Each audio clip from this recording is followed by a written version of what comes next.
So, good afternoon, everyone. I am here to discuss about robbery. What is robbery, and what are the elements of robbery?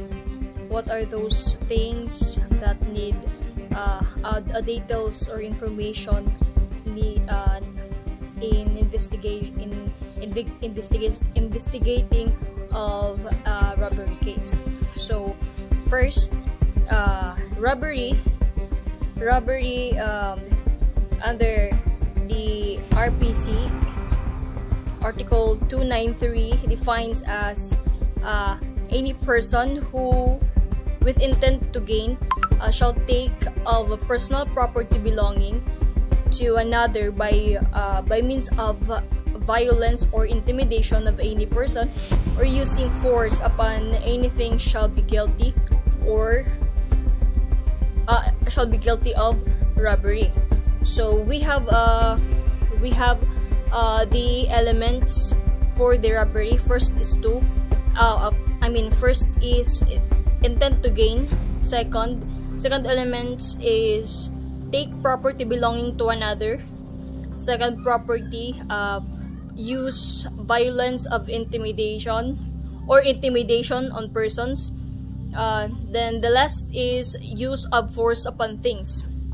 Then the outline, we have the outline of a robbery investigation. Indicated the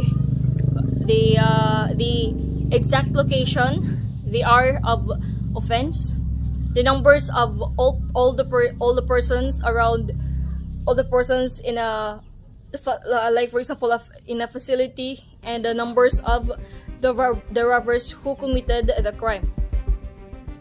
Then the condition of weather, the light, houses, trees if there are trees around, and the obstruction of vicinity.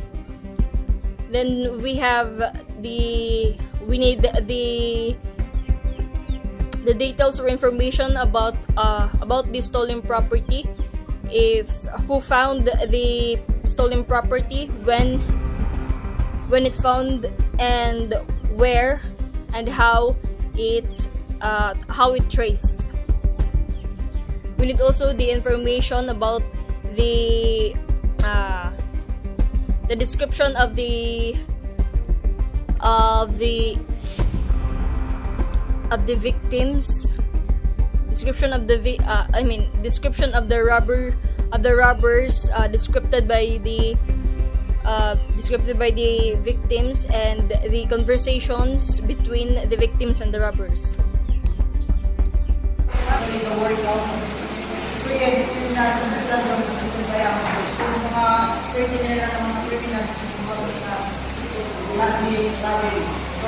And the bank robbers are professional criminals who organize certainly landed individually all the other sophisticated firearms. Kung nagkakaroon ng mga firearms para huwag na pag-grab. One of their dressed as carrier, messenger, or policeman that were under a subversive may dispute with the government. So, hindi yung mga kasama nag-disguise sila sa mga madinarasyon ng mga yung talula para makasagot sila na. Nakagamit nila ng mga mask ba?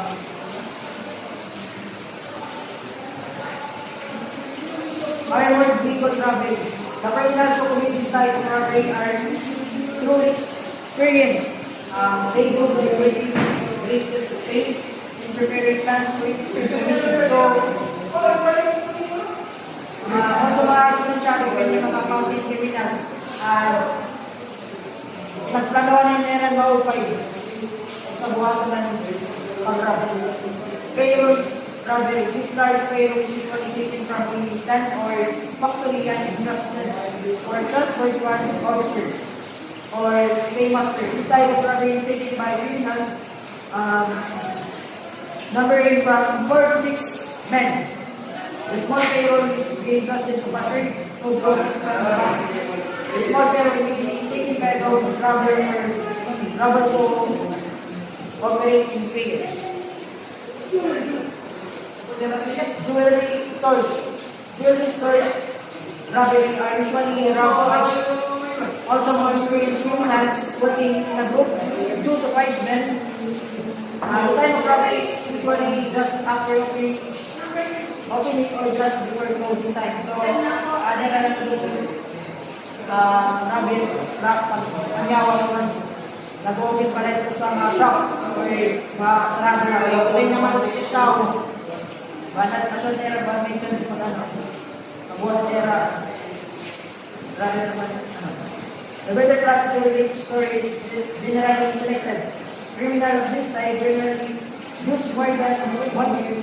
Vehicles usually stolen and provided fictitious license plate. So, ginagamit din yung mga sarakyan para gusto sa mga kaos na tera.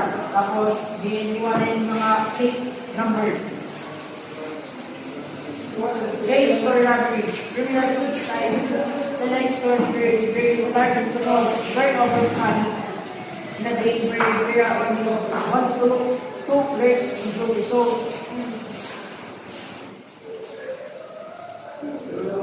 or where is a large brigade business, time of operation is usually just prior to closing time.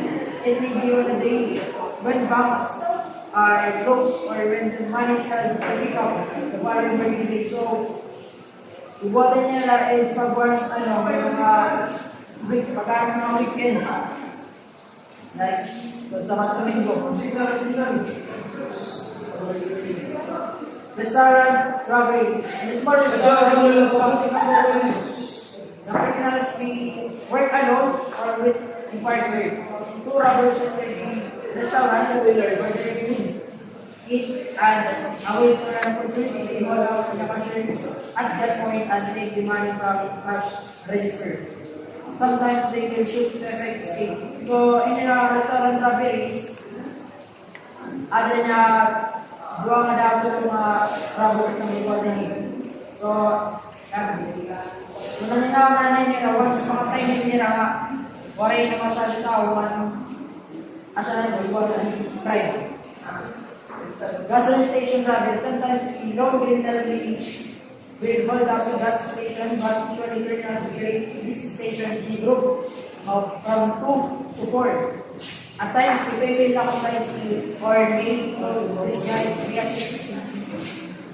gas stations situated on roads in outlying sections or less frequented highways are attacked. Generally at night or at night, and so or na yung din yung gas station is pag gabi na. Ay test na hit mga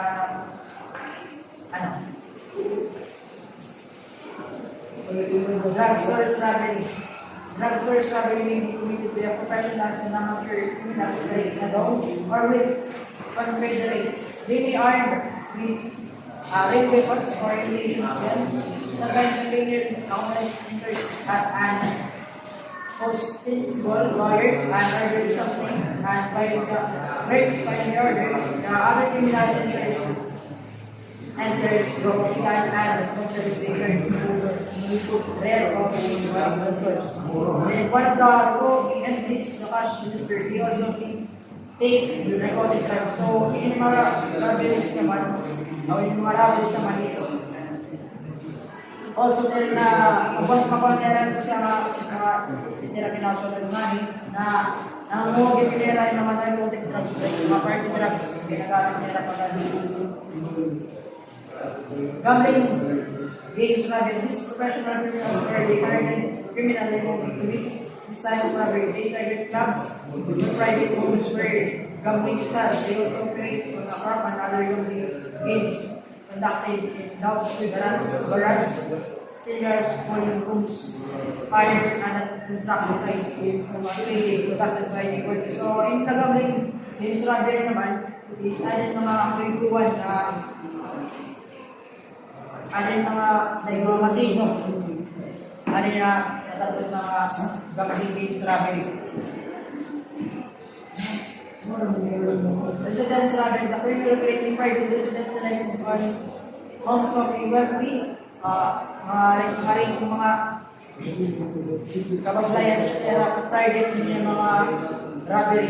Sometimes with one or two accomplices, larger homes and apartment they usually gain entrance without the knowledge of occupants via a door or through a window or by climbing the porch.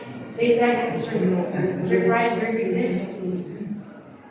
Money and valuable jewelries are stolen. Sometimes the victims are tied up if resistance is offered. They will resort to the violence, escape usually by vehicle. Sometimes they enter the house while the occupants are out and secret themselves under their victims.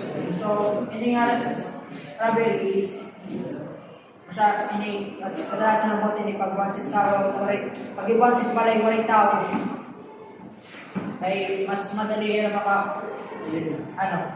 mapatnawat. Individuals robbery criminals specializing in this type of robbery use various mixed in robbing individuals. Female accomplice may turn to the victim to some place where a victim accomplice is waiting and proceeds to hold up the victim at a gunpoint or any valid instruments. Again, experience criminals in generally in this type of robbery. This type of robbery is usually operating in our early morning. So, pag-adlaw siya na vehicles robbery. Persons who engage in stealing vehicles for nothing or between type are often rude and skillful in their work. So, yung vehicles robbery naman is express also gawin nga once tarak yan makakawat nera bisan waray nera darang asusi using mga nalabak sa wire. The investigator must be sure to secure an accurate and complete description of the stolen vehicles to include the following details. The license plate number, individual era, and make your model. If referred to one extent, original and some change for the description of appearance and body number of trademark, any information of the number trademark. So it will number number changes of or repairs, exterior damage such as dents, paint, repairs, rust, spots, cracks, etc. Please changes paint such as radio, heater, aircon, tires, battery, etc. The recovery of a stolen property, it may be accomplished by such means as interviewing the suspect, the relatives, the associates, witnesses, searches of residents, and researching the effects of possible suspects. They may recover property by checking pawn shops, second-hand shops, junk yards, known fences, and receiver of stolen property. So, upon checking or recovery of a stolen property, investigator should check the pawn shop kung possible ang brinda niya ang install ang mga junk yard or kung sugad yan yung marigiha junk shop. And then, mga tao yung possible ng baligian property. So, description of stolen property. If stolen is lost, property is to be returned to the rightful owner. When it's recovered, there must be means of establishing ownership. So, kung ano sa property is na-recover na or ano na hand-custodihan, law enforcement or law enforcement agent officer, an owner should personally go to the station to claim the property na iyang i-claim.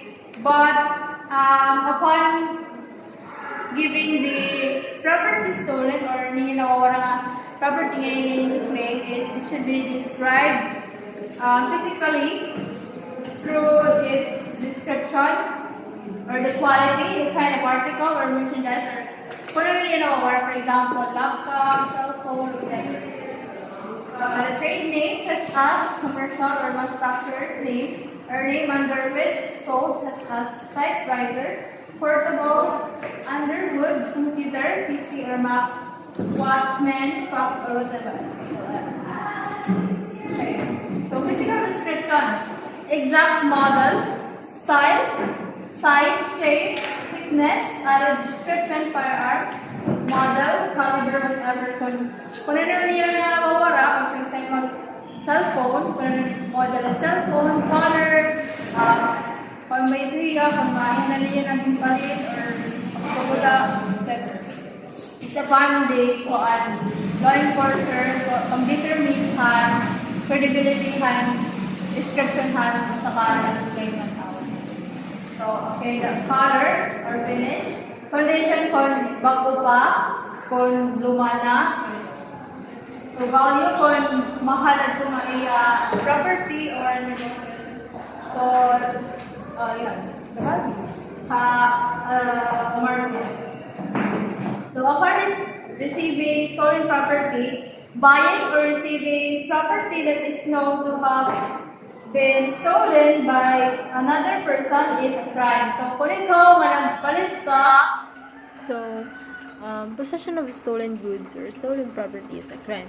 Kung ikaw nga tao is maram ka nga ito stolen and imo ginpalit saka stolen property, you are liable or you are liable for a crime na penalties depending on the value of the stolen goods, and the goods or the property should be returned to the owner. If an individual diriya maaram nga it was stolen, the property should be returned to the owner, and he will not be charged with anything. However, it will be difficult to prove and disprove a suspect's knowledge that the goods were stolen. I'm going to discuss my part with the accounting. So, before I proceed to bring down let me first discuss what is a motor vehicle.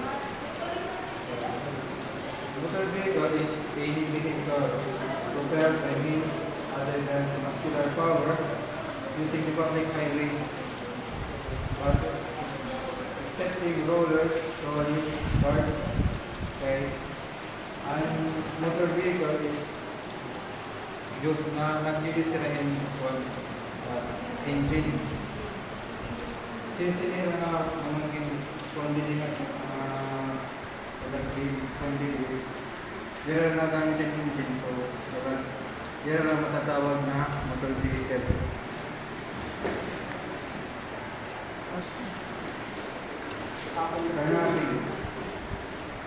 It is the taking with intent to gain of a motor vehicle belonging to another without the license consent, or by means of violence against or intimidation. Ayan elements of carnapping. Siya is unlawful taking. If bagatan ang pagkuha niya ang motor vehicle is very legal, baga iyagin kawat la. Next is intent to gain. Pag tuwali ito, imugin kuha ang ano sa nabutang, tapos minanin plano para gamitin at ito without the consent of ang tag-iya or hindi ang gagamitin para magkaporta ka, hindi babalik yan. Next is motor vehicle belonging to another, meaning diri mo na butang. Kinawat mo. Sunod is lack of use of owner's consent or intimidation of persons or force upon things. So matatawag yan kaya na karnating umuya din palagin mo agian kasi yung ginagawa niya sarak yan, tatawagin yan na karnating. Next is ways of detecting stolen motor vehicle. Siya is no license plate number. Pagkita mo nga, actually, ini nga na license plate number, importante niya na makita yung vehicle. Kaya once na makuha ka checkpoint, makita na waray license plate number ano yung sarakyan, impoundable ito niya. Kaya bagat suspicious ito niya. Kaya siyempre baka kinawat mo lang niya na sarakyan. Next is sporting improvised plate. Baka yung maging altered ang iya original na license plate number. So if the vehicle appears to be abandoned,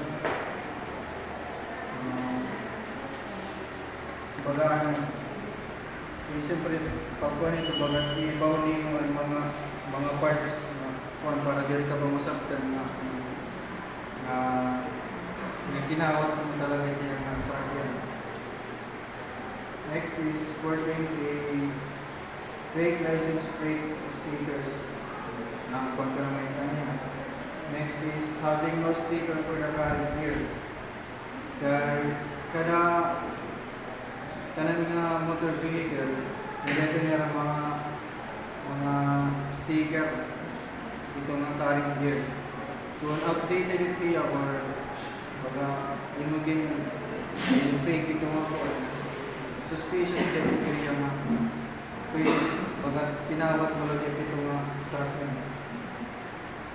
Next, if the vehicle appears to be hazardly painted, bagay maging ibaan kuan color na niyo mo sarakyan.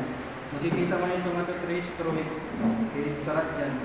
Kung pagkita nga ito nga iba't color ito mo sarakyan,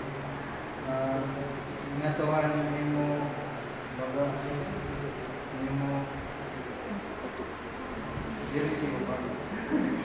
Niyo mo RCR, Certificate of Registration. Pwede kapit yung mga impound. If the plate number does not correspond with the year model of the vehicle, so nakikita kapit niya registro ang year model, masasabtan ito kung altered ito kung naka-state ito nga registro sa rakyan. Antiquat red flags in the transactions related to transfer of motor vehicle. When the seller offers to register the motor vehicle on behalf of the buyer, kumbaga waray registroan kuan ang sarakyan, tas baga susuguon ka ang seller nga ikaw na light pag-register na sarakyan. Warning sign na kapito nga ayaw na lang pagdayon pagpalit ito ng sarakyan kayo. Possible ito nga tinawad. When the price is inconveniently below the prevailing market price, siyempre kung kinawad ito na kuwan kasi babalik niya mo, siyempre masabog ito presyo. Kumbaga red flag na kaya ito kung balik niya rin na kuwan kasi barato. Bagat ang kanina i-discuss na kung pumalit ka yung kinawat na sarakyan, liable ka. Pinibawihan nito kayo mo na yung pinalit. Hindi rin ka mo. Babawihan na yun naman hindi mo pinalit. Bagat, rin ito refund.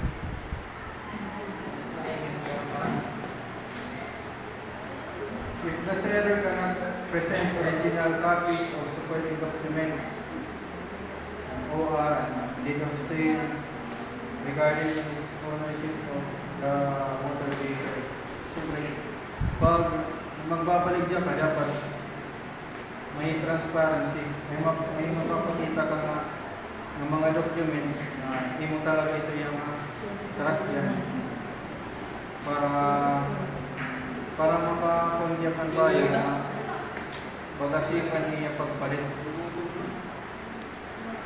Adi, completely falsified supporting documents. Paano ba masasabi na falsified ang supporting documents?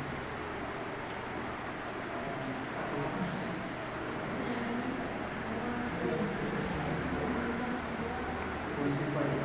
Wala. Gumamit kasi kami ng ibang rehistro para ito na dito na motor vehicle ng ibang rehistro.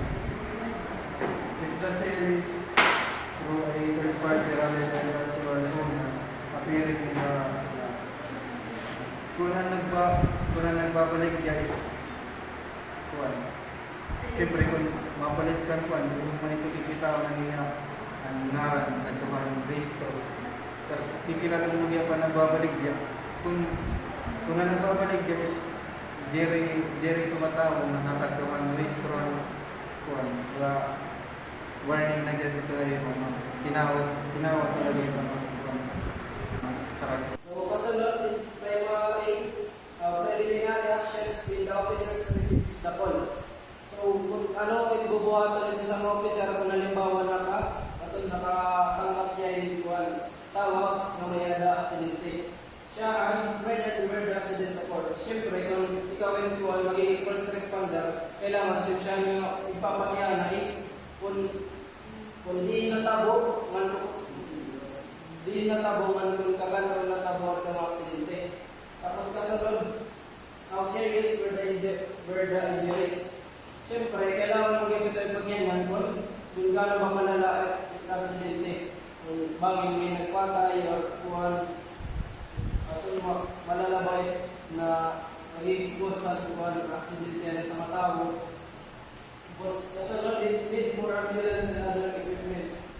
Siyempre, mapakyanan nag-ipit kung kailangan ng ambulansya or bagay may dinabang tunaw ng ambulansya. Baka dire ka neto yung mga other equipment na natin yung gada doon para liwatkan ang follow-up na kailangan nimo ihatag na kuhan aksidente. Yan, name and address of the persons reporting image and important witness. So, ini ang yung pinaka-importante kay nag-report na mo, kailangan yung maroon ang ngaran, tapos ang address para mga investigations nila na kailangan para maging witness at mga nagtawag sa mga police officer. Elements of classification for forgetting act. The accused or uses lies or pretend to be someone or something they are not. The third is truth. Fraudulent means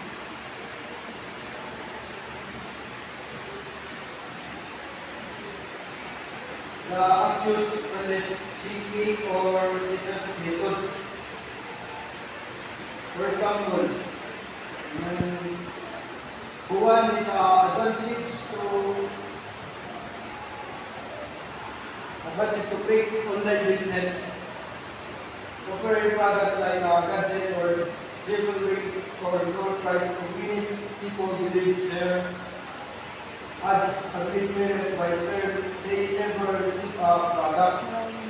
In this case, one use fraudulent methods of big business and fake products, deceive another and take their money. The element of stock abuse of confidence. One is that there are false pretends fraudulent act of fraudulent means.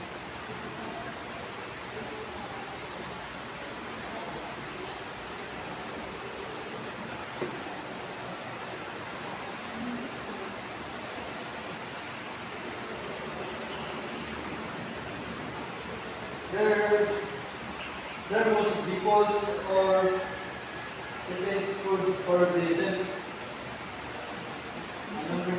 The second constitution ruling act or fraudulent means be read or stated further to or simultaneously with the commission of the group. The district was happened before or during or taking the manual property. The third is the offender party by the false implication within or inconvenience that he was intended to part his money or property because the whole pretense fulfillment act or fulfillment means.